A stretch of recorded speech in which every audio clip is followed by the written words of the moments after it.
네, 요즘은 건강검진할 때 CT 촬영 많이들 하시는데요. 이 CT 촬영 중에 한 남성이 사망하는 사건이 발생했습니다. 자, 변호사님, 어떻게 된 일이죠? 네, CT 촬영을 할 때는 조직이나 혈관을 잘 보기 위해서 조영제라는 약물을 투여하는데요. 이 조영제에 의해서 사망했다고 주장하는 사건입니다. 네, 이 조영제 투여로 사망에까지 이르리라고는 상상도 못했을 텐데요. 어떻게 된 일일까요? 화면으로 자세한 이야기 들어보시겠습니다. 그날이 마지막이 될 줄은 꿈에도 몰랐습니다. 이젠 사진으로만 아버지를 볼 수 있다는 게 아직도 믿겨지지가 않는데요. 정말 어떤 작별의 시간도 없고 갑자기 돌아가신 거라서 가슴이 아프죠. 가족과 함께 해외여행도 준비했을 만큼 건강했던 아버지였습니다. 저희 아버지께서 하시는 일이 이제 건축 현장에서 현장 소장 그런 일을 하셔가지고요. 건강적인 부분에 있어서는 염려되는 부분을 뭐 가지고 계시거나 그렇지는 않으셨어요. 그러던 어느 날 아버지는 감기 기운이 있는 것 같다며 병원을 찾았는데요. 피 검사를 했는데 어떤 문제가 있는지 원인을 모르겠으니 CT를 찍어서 자세하게 확인을 하고 싶다고 그렇게 말씀을 하신 거죠.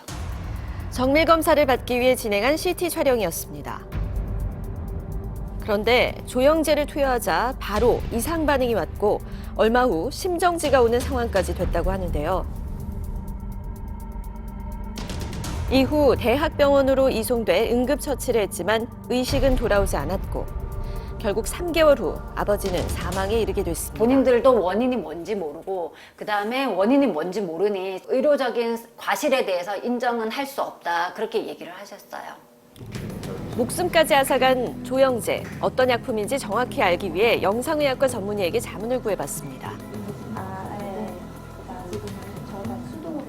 조영제는 지금 저기 보이다시피 환자 혈관과 연결되어 있는 저 관에서 나갈 예정입니다. 저 조영제는 이제 환자 체온에 맞춰서 데펴져 있는 조영제고 이제 CT 조영제가 들어감으로써 조직의 대조도를 효과적으로 높이는 게 바로 CT 조영제입니다. 이것은 한마디로 흑백으로 보이지만 이것은 음영이 들어가게 됩니다. 몸속 조직, 혈관을 자세히 보기 위해서는 조영제가 필요한 걸 알 수 있습니다. 그렇다면 어떻게 조영제로 인해 아버지가 사망에 이르게 된 환자 걸까요? 의식이 없다고 함, 주치의에 연락함.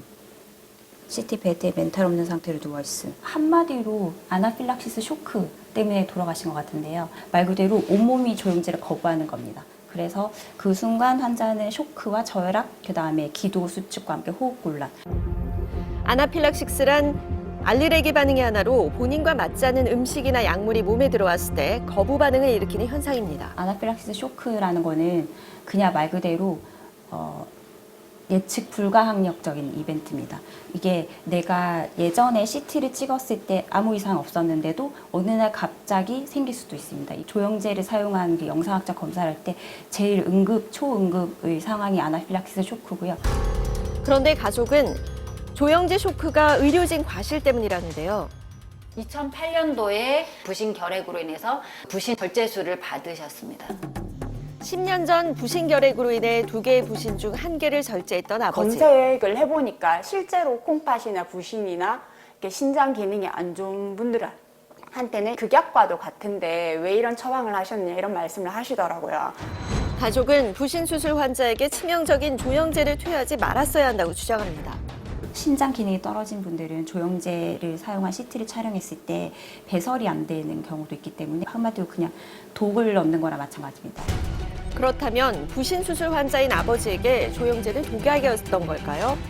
이 환자분 같은 경우에는 부신에 대해서 수술력이 있었을 뿐이지 신장 기능에는 전혀 문제가 없으신 분이기 때문에 전혀 문제될 게 없어 보입니다. 부신은 신장과 별개의 기관으로 조영제와 부신 수술은 전혀 관련이 없다고 합니다. 그런데 가족은 또 다른 문제를 주장하고 있습니다. 처음 조영제를 투여했을 때 아버지는 구토 증상을 보이며 이상 반응이 나타났다고 하는데요. 영상의학과 그 담당자분들이 뭐 검은 비닐봉다리 같은 거 갖다 대시고 뭐 어르신 괜찮으시냐고 뭐 그렇게 하시고 나서 다시 또 눕혀서 다시 CT를 다시 진행을 하신 걸로 그렇게 확인을 했고요.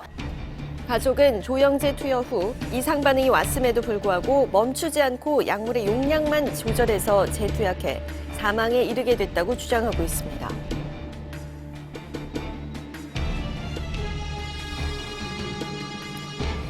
이에 병원 측은 당시 병원이 해야 할 조치는 다 취했으며 명확한 결과가 나오는 대로 그에 따른 마땅한 조치를 취하겠다는 입장입니다. 네, 가족은 아버지에게 조영제를 투약한 이후에 아버지에게서 이상 반응이 좀 감지가 됐는데 병원에서 이를 좀 가볍게 여겨서 이렇게 사망에까지 이르게 됐다 주장을 하고 있는데요. 변호사님 생각은 어떠신가요? 네. 그 앞서 전문의가 말씀하신 것처럼 부신 수술하고 조영제 부작용하고 큰 관련은 없습니다. 네. 이 사건 같은 경우에는 조영제를 투여한 후에 1차적으로 오심 같은 부작용이 발생했는데 조영제의 부작용 가능성이 있기 때문에 우선은 조영제를 중단하고 환자 상태를 좀 반응을 지켜본 다음에 문제가 없다고 판단되면 다시 조영제를 넣으면 되는 건데요.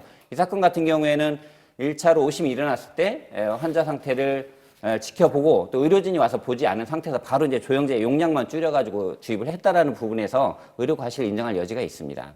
그런데 변호사님, 실제로 이 조영제 부작용이 종종 일어나는 사고인가요? 네네. 실제 광주에서 2016년에 조영제를 투여하고 사망한 사건이 있었는데요. 이 사건에서는 사전에 동의를 이제 구하지도 않았고 또 조영제에 의한 부작용이 발생했을 때 응급처치를 다하지 못해서 법원에서 손해배상 책임을 인정한 사례가 있습니다. 근데 이 환자 같은 경우는 수술 동의서를 작성을 했는데요. 그 수술 동의서를 보시면 오심 부분이 기재가 되어 있습니다. 결국 조영제 부작용이 오심이 발생할 수 있다 이렇게 기재가 되어 있는데도 불구하고 오심이 발생했는데 계속 지속적으로 조영제를 투입해서 검사를 했다라는 부분은 문제가 있는 것 같습니다. 네, 전문의는 이에 대해서 어떻게 생각하는지 이야기 들어보시겠습니다.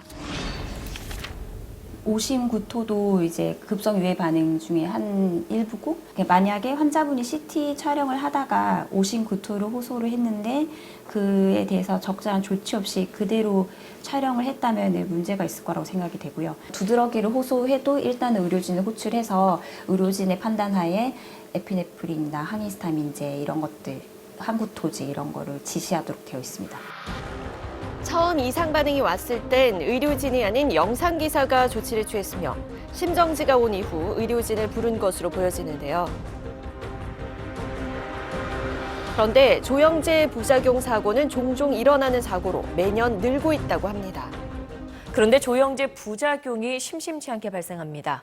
사망에 이르는 경우도 있는데 최근 3년간 사망하거나 건강상 해를 입은 경우가 106건이며 최근 7년 사이엔 조영제 부작용을 호소하는 사람이 10배 정도 급증했습니다. 미리 이제 조영제를 사용할 때 환자나 환자 가족들이 좀 주의해야 할 점이 있을까요? 네. 우선은 조영제를 투여해서 영상검사를 받게 될 때는 우선 본인에게 어떤 지병이 있는지 또 음식물이라든가 약물에 대해서 알러지가 있는지 충분히 의료진에게 고지를 해줘야 되고요. 구토라든가 기침이라든가 부종이 일어난다든가 이런 증상이 나타날 경우에는 조영제의 부작용일 가능성이 상당히 높기 때문에 의료진에게 빨리 고지를 해서 응급조치를 받을 수 있도록 해야 됩니다. 네. 그러니까 뭔가 이상이 느껴지면 바로 의료진에게 이야기를 해야겠군요. 그렇죠. 네, 네. 변호사님 오늘도 말씀 고맙습니다.